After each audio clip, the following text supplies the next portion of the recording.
we're here today because we have a pretty special announcement regarding a pretty special cybersecurity center that's going to advance DNSSEC. I'm not going to talk about that because the gentlemen who are speaking are the experts. Jeff, let's start with you if we could, please.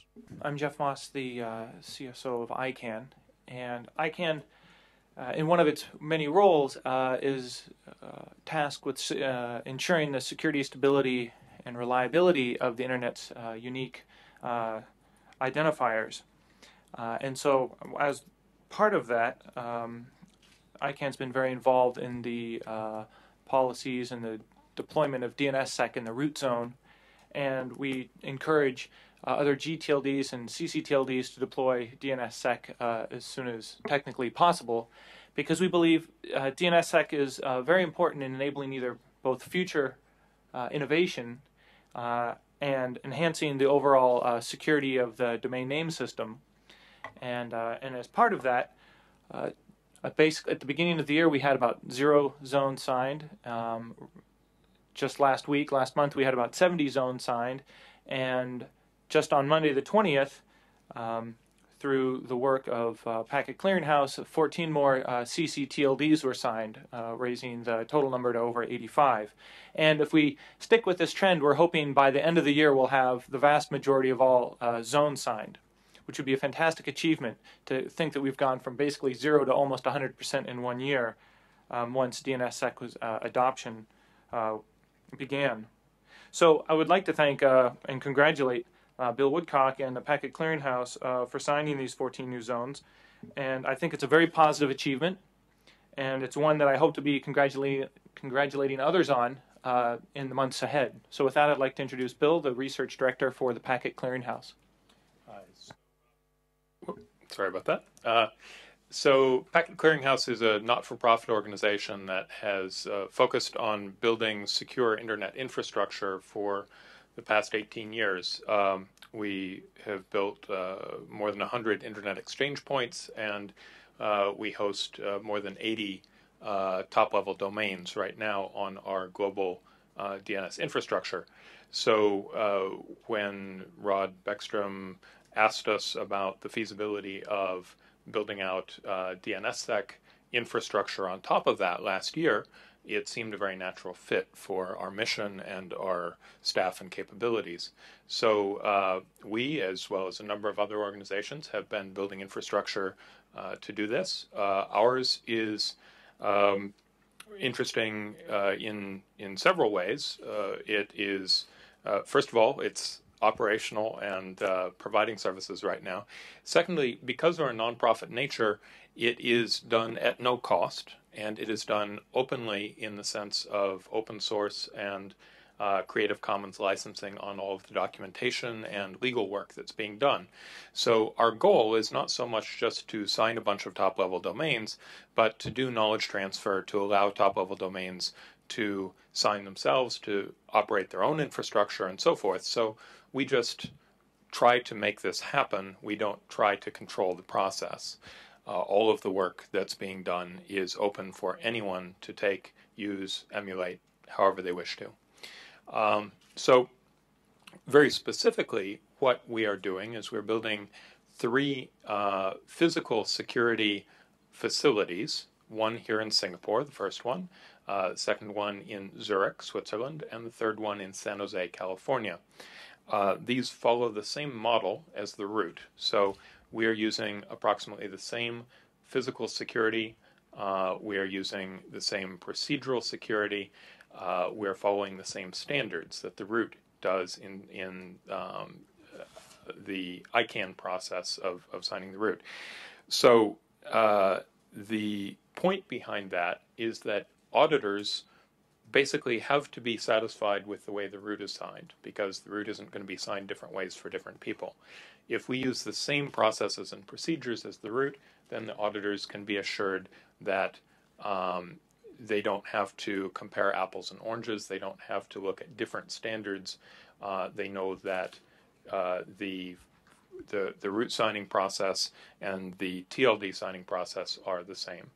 The sole significant change between the way the root is done and the way this is done is the root is signed in 2 locations in the United States. We sign in 3 locations, 2 of which are outside the United States in very neutral countries. So with that, I'd like to hand this over to Lim Chun Tsai, who is at the IDA, the Infocom Development Authority of Singapore, which is our local host for the physical security facility here in Singapore, which they have in turn, yes. Anyway, go ahead. Thank you, Bill.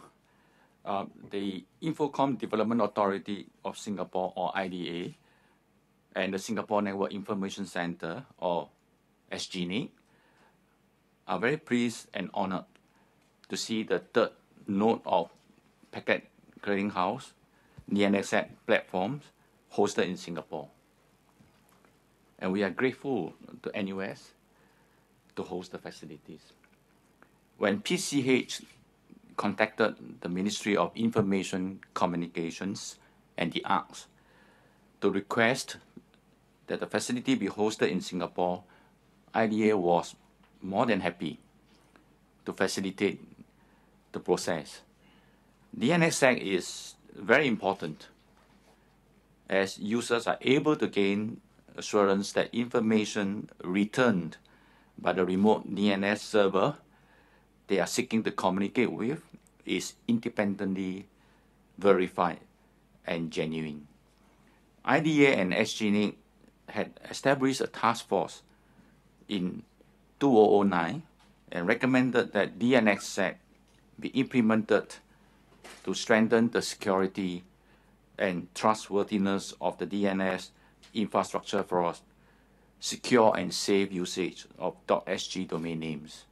Singapore is already gearing up to be ready for DNSSEC implementations in a number of areas, which will not only assure the internet communities of Singapore's commitment to curb the abuses of DNS, but also instill confidence among the industry and the public that .sg domain names are secure and trusted. Today we are happy to see the establishments of the facilities at NUS, which will assist other countries to secure their DNS infrastructure. Singapore is committed to the security and well-being of the internet, and we look forward to exchanges with the internet communities in other possible ways to do so. Thank you, and I would like next to introduce Tommy Hall. Tommy is the director of NUS Computer Center. Thank you. Thank you, Chun Sing. First of all, I'd like to thank IDA for approaching NUS for the hosting for this facility. I think NUS being the birthplace of the internet in Singapore, we provide neutral ground in terms of business as well as politically for hosting such facility. And we are very pleased to be able to contribute our expertise and working with the agency and multi-party partners to develop these cyber security infrastructures. I guess more importantly is that today when we serve the internet and we're supporting so many billions of users, one of the concerns is always about the offensive, the genuinity of the websites and all this. So I guess this facility will provide us a more secure way of accessing information on the internet. Okay? And of course, the physical security for the access to the facility is important, and that's one of the areas that we hope we can contribute to this great initiative, and we can help with every one of the institutions and organizations in terms of the securing the information on the internet. Okay, thank you very much. With that, maybe I can hand over to Marcel, who is the manager of the special operations in Switch. Thank you. Thank you very much, Tommy. Actually, for me, it's very easy to say that we are very delighted and very honored by Packet Clearinghouse decision to host a signing key server at Switch in Switzerland, in Zurich actually. And that you will probably all know that Switzerland is a quite stable and well-connected country. So we will do our best to meet your stringent requirements. And all I can do is thank you very much again, and all the best for your company and for all the project you will do in the future. And with that, I would like to hand over to James Kalaba from Tanzania. Yeah, thank you very much. Perhaps I would like also to introduce the .tz registry, as it is very new to you, and this will be an opportunity to be known. So the Tanzania Network Information Center, the TZNIC, was established back in the year 2006 and incorporated in Tanzania, is a non-for-profit entity. So its role basically is to do the management and administration of the .tz domains and its associated secondary level domains.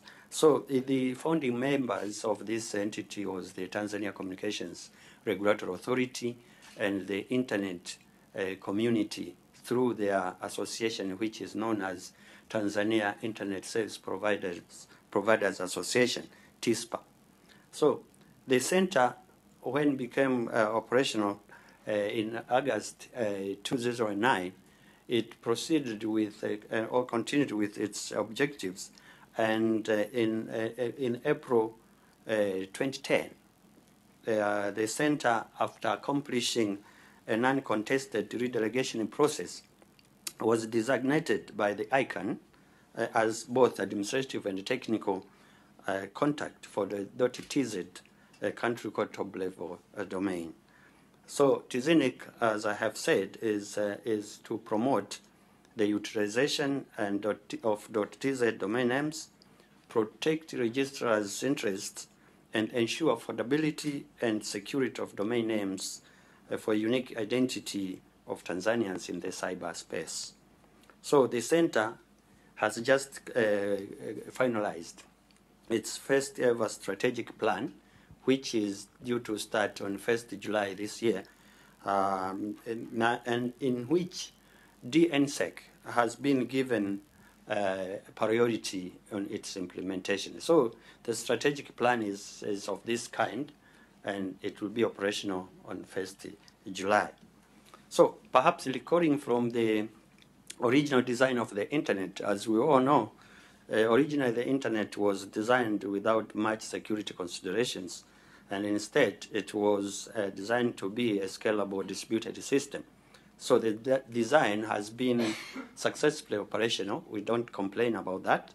But until recently, when the DNS-related vulnerabilities were detected and exploited to somehow, these vulnerabilities has forced the innovators to think about security.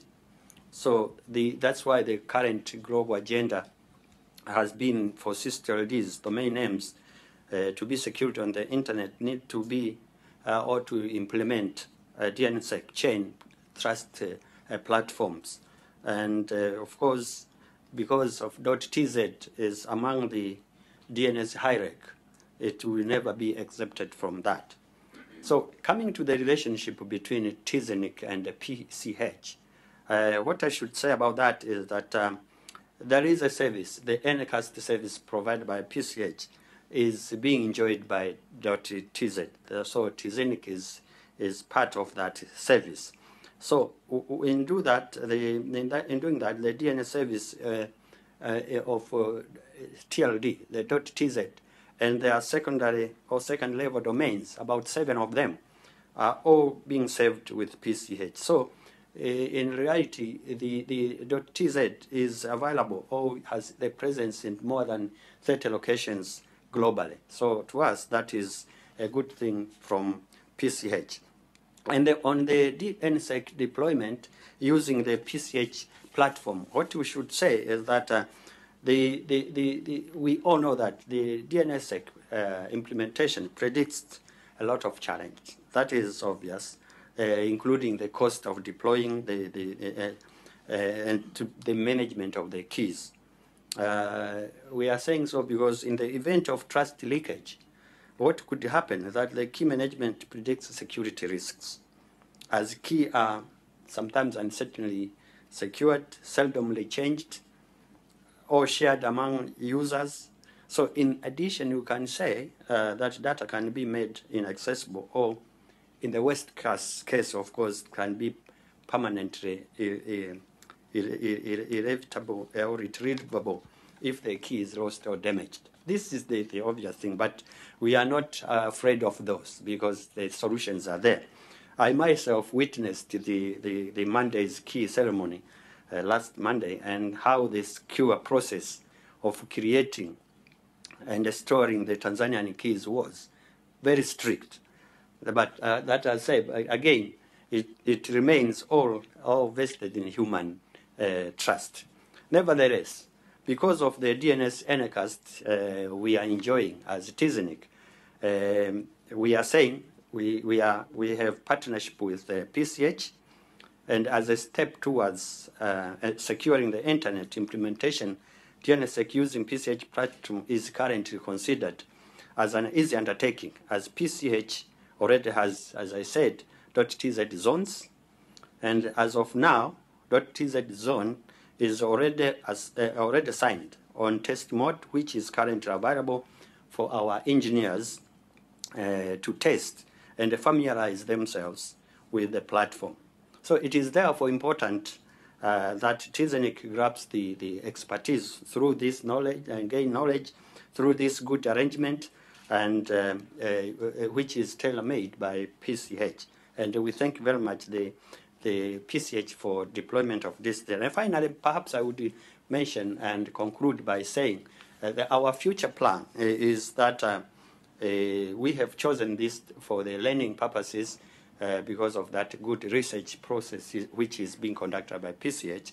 But the full deployment and adoption of DNSSEC using PCH platform will, of course, depend on much on the results obtained from this testing, which is going on well, and the other political considerations as may be appropriate. With that, I thank you very much.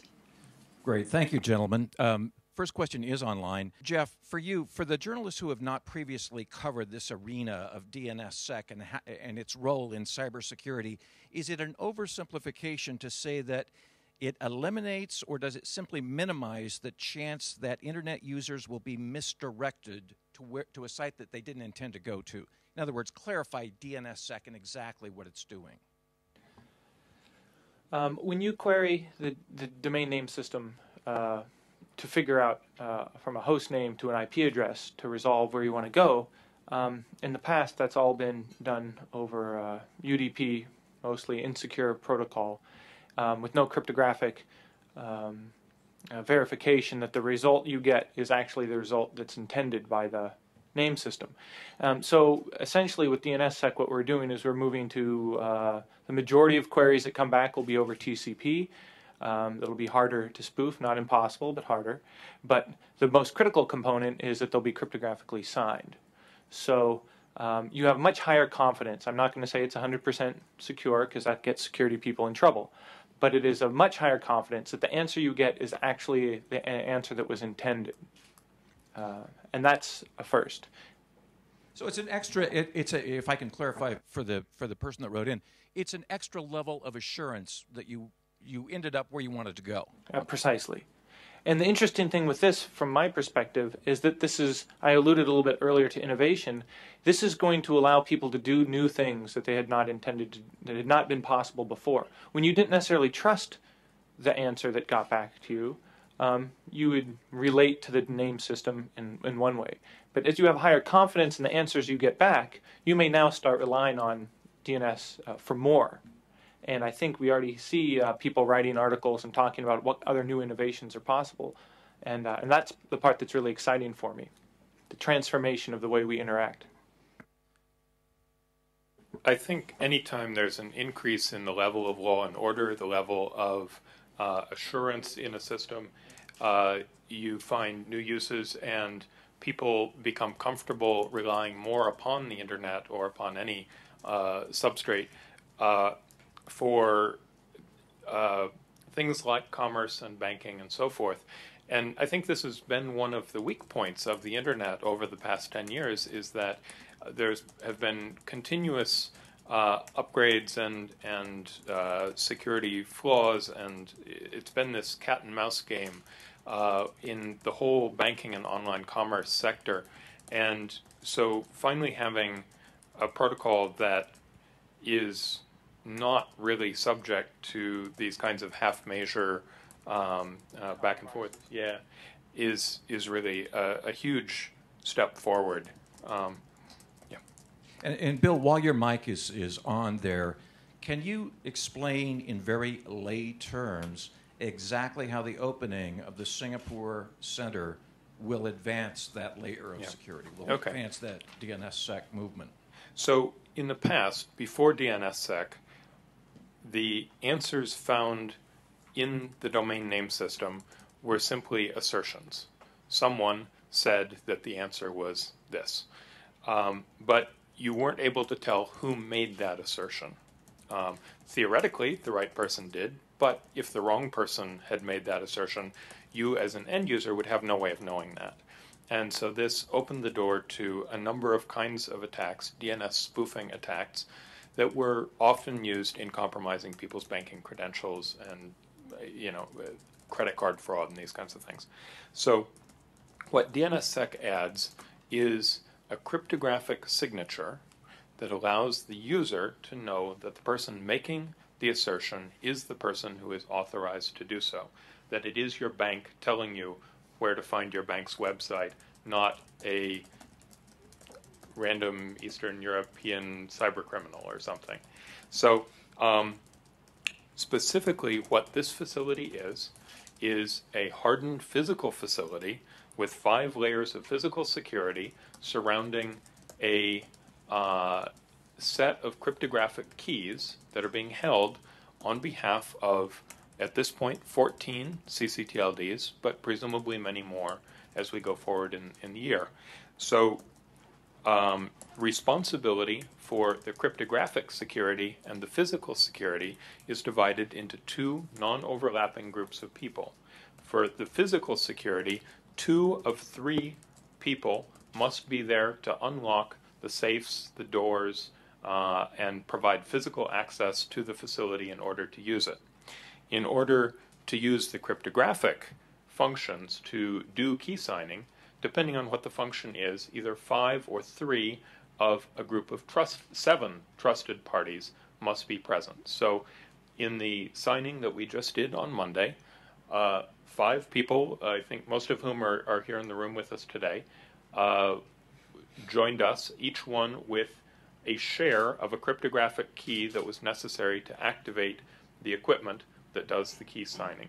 So that, in as simple terms as I can, is what happened here on Monday.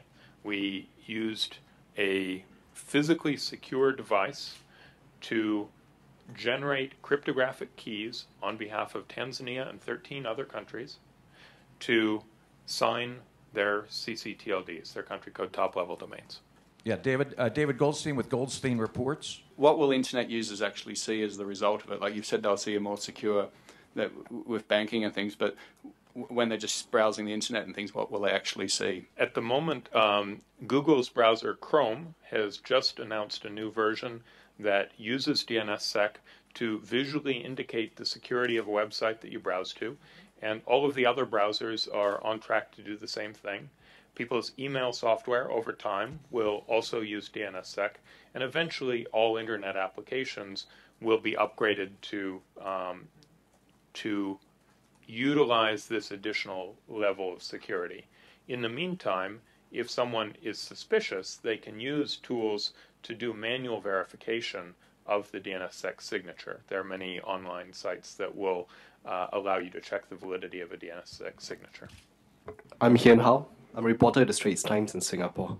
How big is the NUS facility, and how many staff do you have, and also the cost of the center? It doesn't require a very big facility in terms of the space.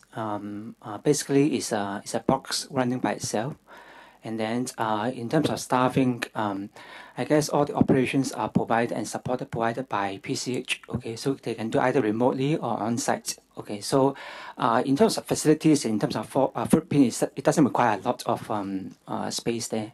Yep. The cost of it, in terms of the constructing the facility, I'm talking about the physical space, is in the region of 20,000 Sing. Okay. But of course, it's basically excluding the equipment and all the other facilities. I think it's fair to say that the system overall, including all the space and so forth, is several $1 million.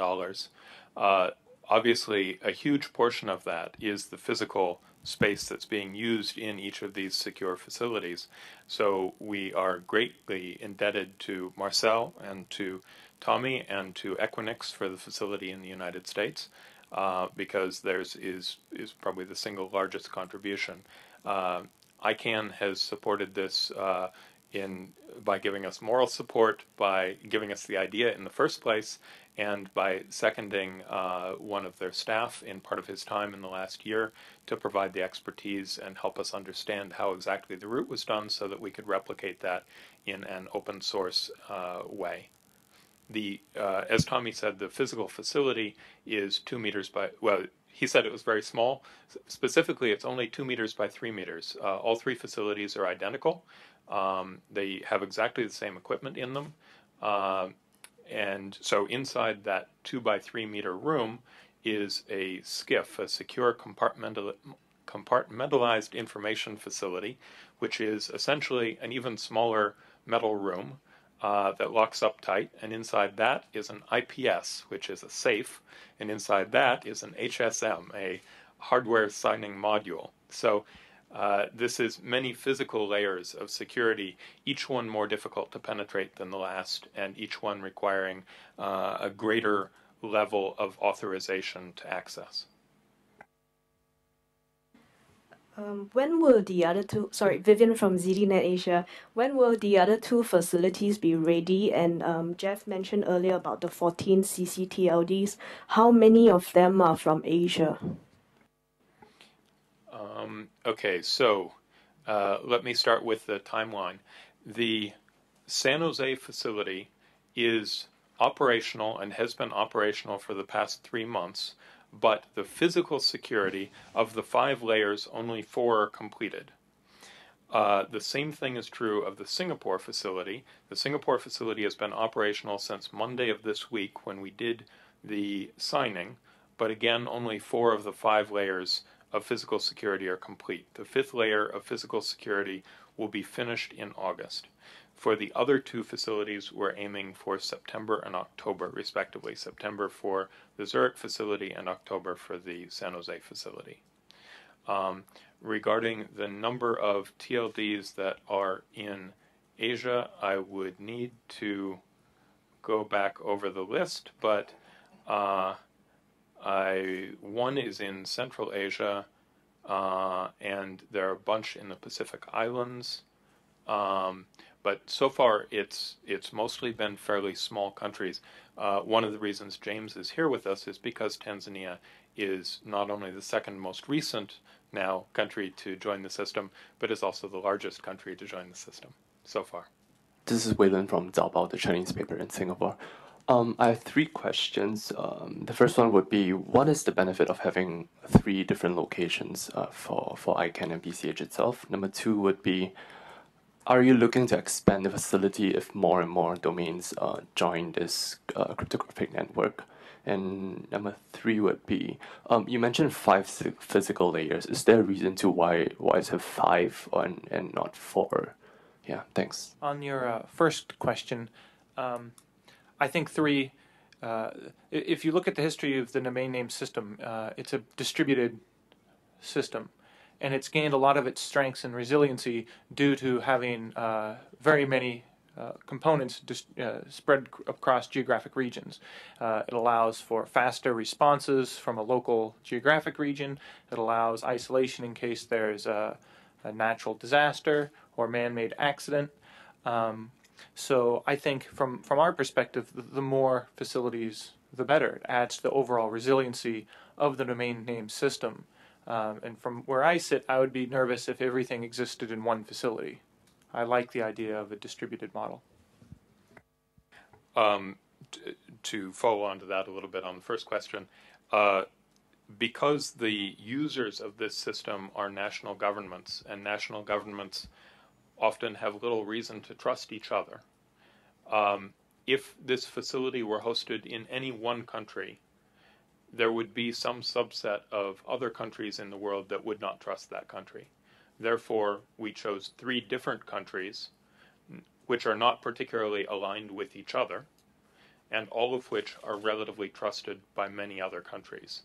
Now, every time a signature is done, it is compared between the locations, and if any location does not agree with the others, we throw an error, we publish the fact that there was a difference, and that's made public for the world to see. So if, for instance, the United States government decided to tamper with the results of the signing, the Zurich and Singapore results would be different, but they would agree with each other, and that would be made evident for the world to see immediately. Therefore, it serves as a deterrent to any government to tamper with the system, and it serves as an assurance to other governments that the system is secure and is not being tampered with. It's transparent. So that's the reason for 3 facilities. We could, of course, do more facilities, but the facilities are very expensive to operate, and we think that 3 is a reasonable compromise. We were asked 2 weeks ago at the AFRINIC meeting in Dar es Salaam why there was not a facility in Africa, and honestly the reason was simply because our budget is limited and we needed to choose 3 locations, and we went for 3 that had the ability to support us through donating the facilities and were in highly trusted countries. So moving on to the second question, are we looking to expand the facilities as we add more countries? The physical facility need not expand. Another very minor difference between the root and our system is that although we are using the same HSM, the same hardware signing module, we're using a faster version of it. The root, because it needs to only generate a small number of keys, and only infrequently, every few months, they have no particular performance requirement. We, because we are signing these zones constantly, every few seconds we're issuing a new signature, we have to have the higher performance module. So as we add more domains, if performance requires it, we will parallelize by adding more of these hardware signing modules. The hardware signing module is made by a British company called AEP, and the model is Keyper, Keyper. It's also used by many banks and financial services institutions. Moving on to the third question, I'm going to punt back to Jeff on this because the question, why are there 5 layers of security? Again, PCH is emulating the root exactly, or as exactly as we're able to, in order that auditors from countries that want to use the system will not have to learn and understand 2 different systems. So Jeff can answer why the 5 layers. Because the facilities, the root signing facilities are in the United States, they were modeled after the highest level of security based on U.S. federal standards, FISMA high security. And so a lot of those standards came out of the Cold War and military sort of worst case thinking. So that's why you see so many overlapping layers of security and physical controls. And so to make the U.S. government comfortable with our standards, we emulated what they thought were the highest levels of security and what would give us the highest level of assurance. So it's sort of like we followed them and you followed us. And also they spent a lot of time, the government had spent a lot of time and money working out the kinks and debugging these systems for decades. So it's not something we just invented. There's a long history behind why these decisions were made. Hi, I'm Harry from Reuters. Follow up to your answer, to Bill's answer. So, is it possible for two countries to collude and then tamper the system and make it the process appear to be genuine, while the one who's not is take the blame? Okay, so hypothetically, hypothetically, anything is possible. And as a security person, one never says that something will not or cannot happen because that's tempting fate. Part of the reason why we chose Singapore and Switzerland and the United States is because these are countries, particularly Switzerland and Singapore, that have a long reputation of neutrality and of independence. And so, first of all, we try and minimize the likelihood of such an occurrence. Secondly, we try and maximize the transparency so that if two countries tried to do that, it would be very apparent. So in each facility, there are 3 video cameras publishing continual video surveillance of the skiff to the internet. So anyone on the internet can observe all 3 facilities at all times to see that no one has gone into the room and laid a hand on the skiff. If someone were to get to the skiff, they would then have to open it and get to the IPS inside that. If they were to get to the IPS, they would have to somehow open that and get to the HSM. If they got to the HSM, then they would need to compromise at least 3 of the 7 trusted people to get the cryptographic key material that activates the HSM. Otherwise, even shaking the HSM will just cause it to erase all of its contents. And again, that is made public as it happens. So, yeah. And the other thing is, since these sites are constantly cross-checking each other, if you were to make a change, you would have to do it at the exact same moment. Otherwise, you would see one country changed it, then another country changed it, and you could put together the order in which this occurred. So, if you were trying to make it look like a third country changed it, you would see this time disparity. Jeff, just now you mentioned that, give me a second, let me pull it up. You can do new things not possible before. Could you give an example of some of these new things that would be possible with DNSSEC? Well, I can just speculate because some of these things aren't being done. But for example, now that responses are coming out of the DNSSEC-enabled servers over TCP, packet sizes are larger, responses can be bigger. And there's already work being done in IETF and some other forums on extensions. Like there's a proposal for a DANE extension, allowing you to publish your own SSL certificate within a DNS response. But from my perspective, there's no reason why you couldn't publish other information in the DNSSEC. So right now you ask a question who is, QQ in China, and you get an IP address back. But there's no reason why you couldn't ask for a recipe for a dinner and get that answer back, or ask for a photograph of a cat and get that back. There's a lot of data that you could store potentially, and I think we're at the very beginning of this innovation, and I think the domain name system will be doing many things it was not really intended to do a decade from now. And from my standpoint, that changes the risk model, because all of our models were designed on IP addresses, but yet now it will be doing more. And I find that very fascinating. I think I would like to stress Jeff's response about DANE, that DANE is probably the single most important follow-on from DNSSEC. DNSSEC itself is a building block, and it provides a hugely useful increase in security of DNS lookups, right? Of getting answers to DNS queries. But beyond that, using it as a building block to enable a higher level of security for web transactions and for voice over IP. If you wanted to authenticate a phone call, there's no reason why you couldn't use DANE, and there is in fact a standards effort to apply to use these building blocks, DNSSEC, DANE on top of that, and then SIP on top of that, to secure a SIP telephone call over the internet, a voice over IP telephone call. And I think what you'll find is that as these building blocks come into popular usage, the things at the top of that stack of blocks are impossible to guess at now.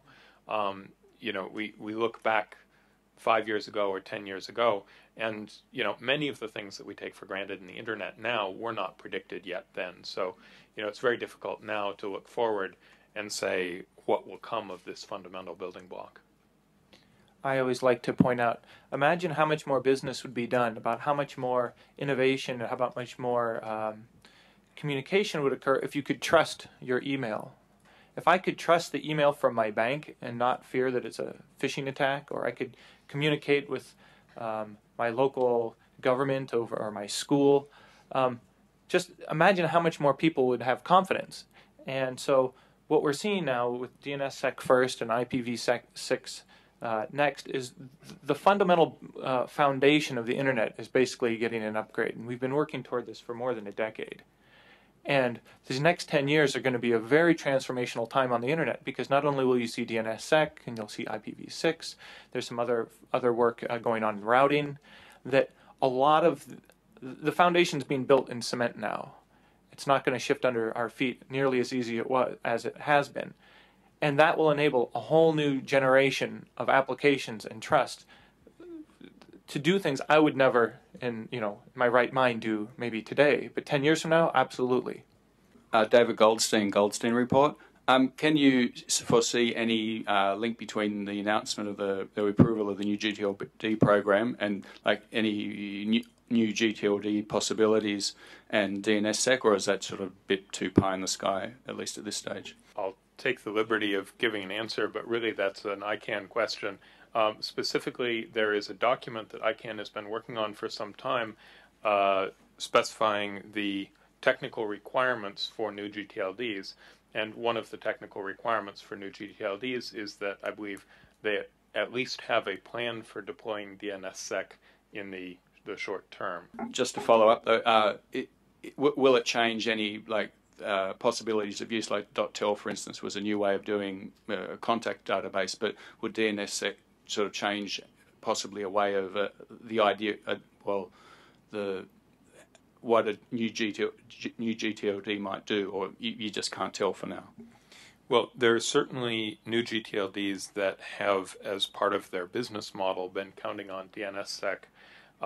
For instance, there is a financial services TLD that will probably apply, that will have a very strong chain of trust all the way through from each bank to the end user using DNSSEC.